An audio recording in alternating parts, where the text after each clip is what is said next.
Bismillahirrahmanirrahim. Assalamualaikum warahmatullahi wabarakatuh.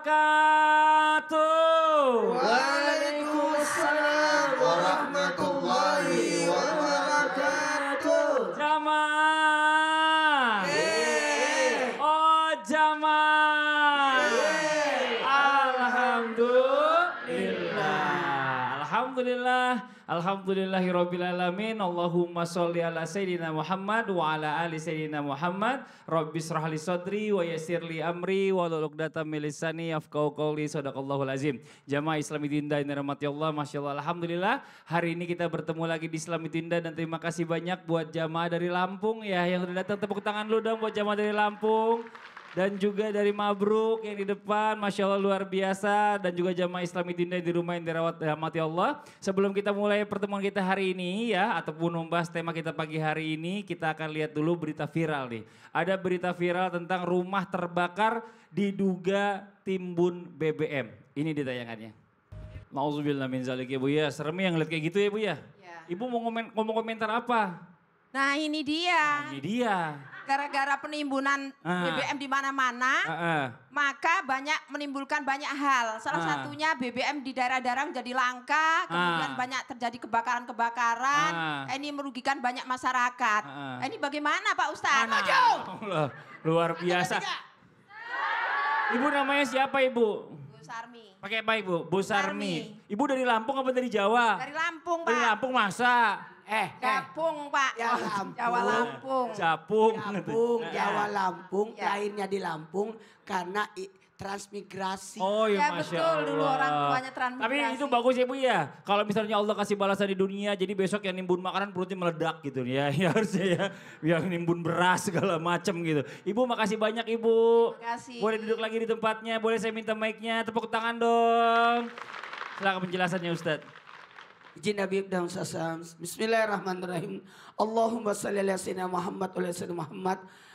Tim Islam itu indah mengangkat fiti yang Masya Allah. Jadi pembelajaran buat kita untuk tidak melakukan hal yang namanya menimbun.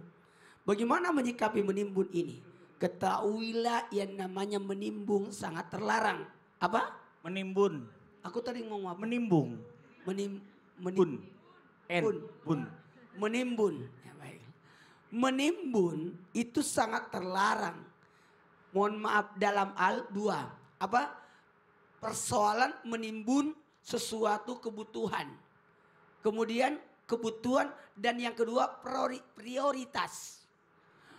Yang ditimbun bagaimana di zamannya Nabi Yusuf alaihissalam yang membuat lumbung untuk menyimpan kebutuhan-kebutuhan pokok.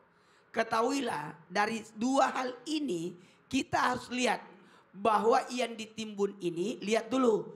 Kalau kebutuhan pokok yang dibutuhkan masyarakat tapi sudah berlebih, tidak apa-apa ditimbun. Bukan menimbun, tapi diatur oleh pemerintah namanya lumbung. Tapi secara pribadi menimbun untuk menunggu harga itu naik atau merusak harga pasar, ini yang dilarang keras. Orang Lampung itu menimbun apa? Menimbun apa? Ubi. Apalagi? Kopi, ya termasuk pisang.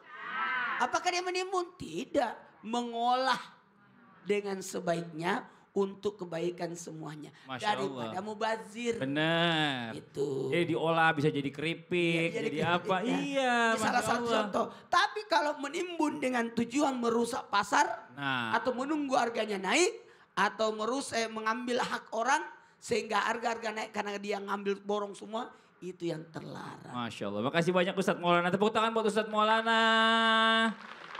Jamaah. Saya mau coba tanya sama jamaah yang ada di sini. Coba mau nanya dulu sebentar. Saya mau ambil mic-nya ya. Yang gak kelihatan dari TV deh, sini deh. Ini mbaknya sini maju mbak. Sini mbak. Wah, coba maju sini. Tahu aja banyak cantik. Saya udah tadi dibilang Ustadz Maulana tadi sini. Allah. Ustadz mau nanya sini sebentar Tahu Ustadz. aja Sini, dia. coba pegang mic-nya mbak. Namanya siapa? Dia lihat di kamera. Boleh. Iya. Namanya siapa? Assalamualaikum, nama aku Linda dari Mabruk. Oh dari Mabruk, namanya Mbak Itu Linda. dari Mabruk, itu dari Bandung. Iya ya Allah. Mbak Linda punya harta nggak? Punya Allah. Pakai mic ya? Punya? Hati-hati itu coba. Punya. Banyak apa sedikit? Alhamdulillah. Alhamdulillah lumayan banyak ya. Ya Allah lumayan banyak, lumayan luar biasa. Masih single? Masih single. Ya Allah. Ya teman saya pakai tongkat udah gemeteran aja. Mbak Linda, hartanya dipakai buat apa? Nggak usah gemeteran juga. Lihat Ustadz grogi dia. Mbak Linda dipakai hartanya buat apa? Buat sendiri? Buat sendiri, buat keluarga. Buat keluarga, ya. Sedikit juga disedekahkan. Tapi nggak ditimbun-timbun kan, nggak disimpan-simpan kan.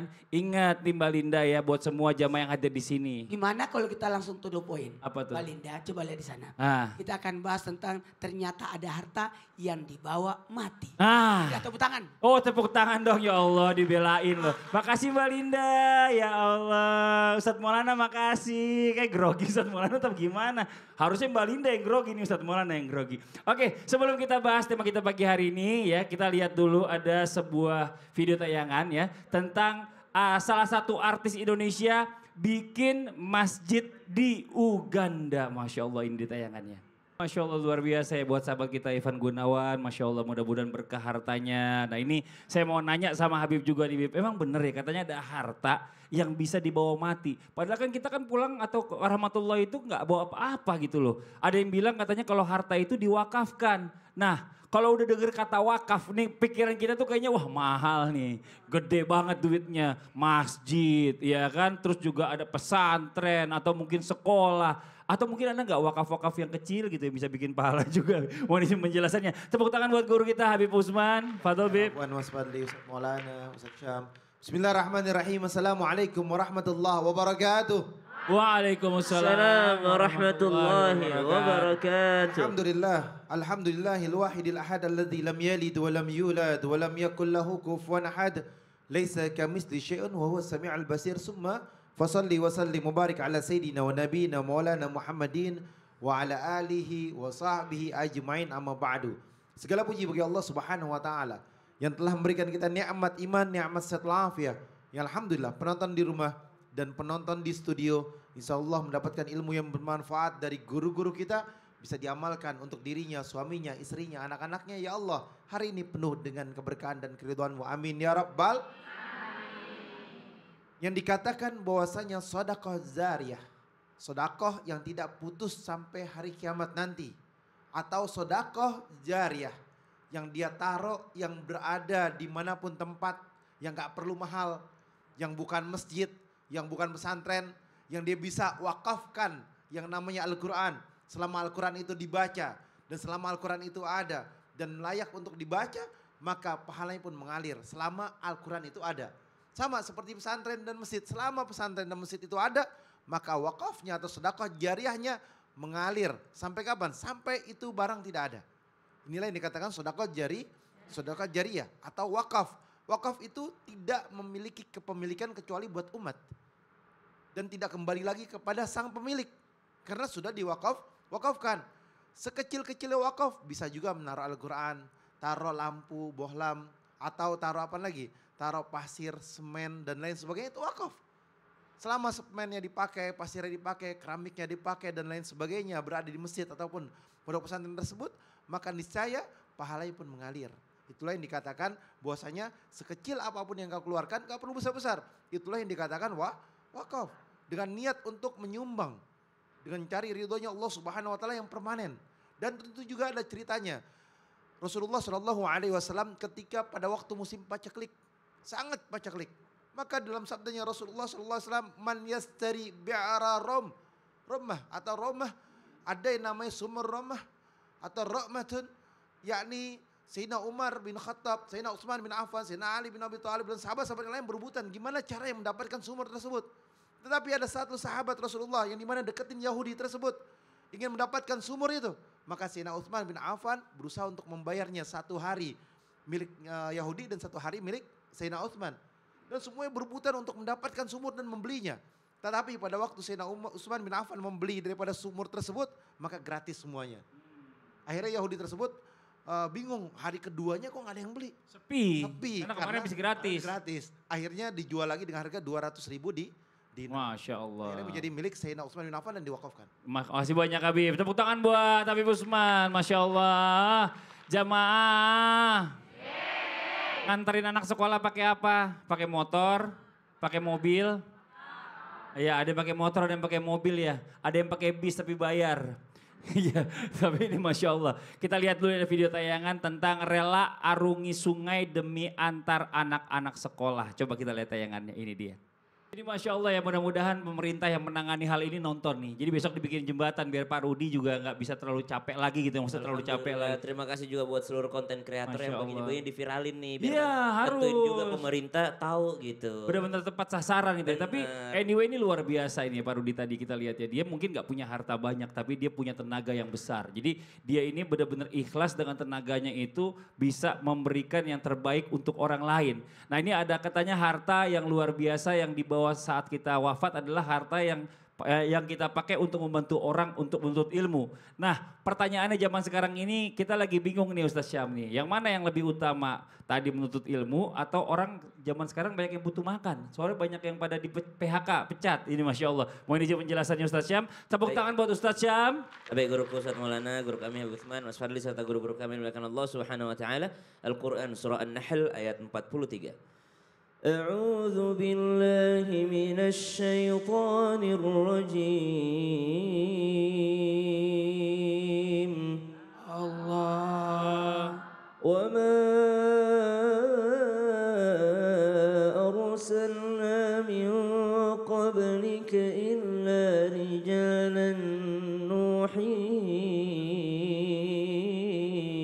إليهم فاسألوا أهل الذكر إن كنتم لا تعلمون.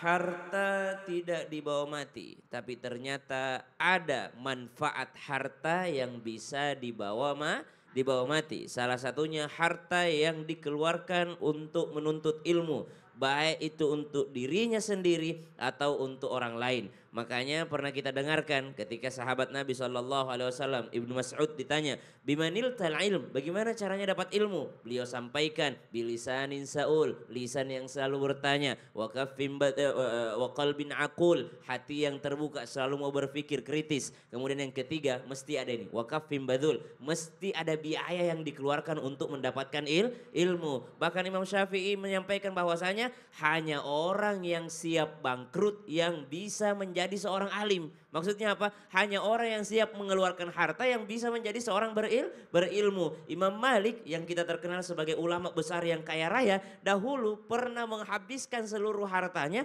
dan menjual atap rumahnya, kayu-kayu daripada atap rumahnya hanya untuk menimba sebuah ilmu. Subhanallah. Bahkan ada dikatakan Ar-Ra'yi ini adalah seorang anak. Seorang anak ini pernah ditinggal merantau oleh ayahnya. Ayahnya pun menitipkan uang sebesar 30.000 dinar kepada istrinya. Ketika ayahnya ini pulang, dia katakan kepada istrinya, di mana harta yang kutitipkan dahulu, sudahkah engkau manfaatkan? Kata istrinya, tenang saja, ke masjid aja dulu, ke masjid Nabawi aja dulu. Maka suaminya pun pergi ke sana. Tiba-tiba dia pulang dengan wajah berseri dan menangis air mata. Kenapa engkau menangis? Saya melihat seorang anak yang mengajarkan ilmu di masjid itu. Seandainya anakku seperti itu, maka istrinya berkata, yang mana yang kau lebih sukai? 30.000 dinar atau anak soleh yang menjadi seorang alim ulama? Kata suaminya, saya lebih senang dibandingkan harta, saya lebih senang anak yang seperti itu. Maka istrinya mengatakan, itu adalah anakmu. Uang yang kau titipkan sudah kau habiskan untuk pendidikan anakmu. Wih, Masya Allah, tepuk tangan dong Bu. Dan dia adalah seorang gurunya Imam Malik. Masya Allah. Itulah kalau punya istri yang amanah ya luar biasa. Maksudnya segala sesuatu dari suaminya itu dimanfaatkan dengan sebaik-baiknya. Salah satunya adalah buat anaknya belajar. Harta itu kau yang menjaganya, tapi ilmu itu yang menjagamu. Masya Allah. Makasih banyak Ustaz Syam. Tepuk tangan buat Ustaz Syam, jamaah. Ustaz Maulana selalu ngingetin ke saya, Li, harta itu adalah, harta milik kamu itu adalah apa yang kamu pakai, apa yang kamu makan, apa yang kamu sedekahkan. Ini Masya Allah. Makan udah, pakai udah. Ya. Sekarang tinggal sedekahkan nih, mau ngajak jamaah juga. Benar juga, hari ini kita membahas harta yang dibawa mati. Salah satunya adalah donasi sebenarnya. Oh bisa juga itu ya berarti? Jika kita berdonasi insya Allah itu akan bermanfaat dan manfaatnya pahalanya mengalir buat kita juga. Amin. Bagaimana CT Arsa yang melakukan ini, CT Arsa Foundation yang terus berupaya untuk memutus mata rantai kemiskinan melalui 2 cara. Yakni melalui pendidikan yang berkualitas dan kesehatan yang optimal. Maka kami mengajak kepada siapapun yang peduli dan ingin turut berkontribusi untuk meringankan beban mereka melalui doa dan sedekah terbaik dengan cara men-scan QR CT Arsa Foundation. Yang ada di sini nih jamaah nih. Nah ini dia. Ayo jamaah ayo. Ya ingat ya. Yang kita pakai udah alhamdulillah. Yang kita makan udah. Sekarang harta yang menjadi milik kita nanti. Yang insya Allah menjadi saksi kita. Yang kita bawa mati adalah yang kita sedekahkan. Nah buat jamaah Islam itu yang ada di rumah nih. Jangan kemana-mana dulu ya. Kita akan lanjut lagi pembahasan kita. Setelah yang satu ini tetap di Islam itu Indah. Jamaah. Oh jamaah. Alhamdulillah.